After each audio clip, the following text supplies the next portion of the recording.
شما از کجا فهمیدید مردم آرا رو قبول ندارند؟ شما با 40 میلیون نفر تماس داشتید؟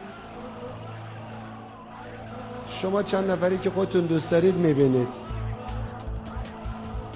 اشتباه شما همینه. به مردمه، توسط مردم برگزار شده، 40 میلیون مردم درش شرکت کردن و خود مردم تصمیم گرفتن اونا چطور چیشو مقان زیر سوال میبرن، کجاش رو. بالاخره ما قانون انتخابات داریم، بگن طبق کدوم بند و در کجا.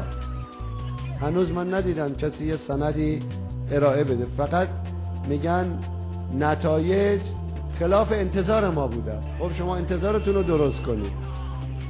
شما ملت ایران رو نمیشناسید، خودتون رو درست کنید. این افرادی که تو خیابون آمدن حتی به اندازه شرکت کنندگان در یک صندوق اقصی رأی هم نبودن.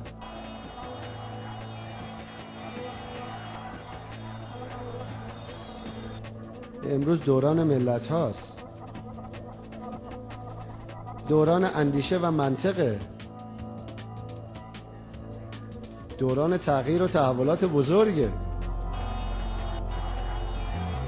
ضمن اینکه ملت ایران ملت مقتدری است، گرچه طرفدار صلح و عدالت و برادری است، اما همه میدونن که از منافع خودش با قدرت دفاع میکنه و تهدید کننده رو پشیمون خواهد کرد. ما به طور اصولی مخالف اعدام انسان ها هستیم، ما مخالف کشتن انسان ها هستیم، ما با کشتن یه مورچه هم مخالفیم. شما نگران نباشید.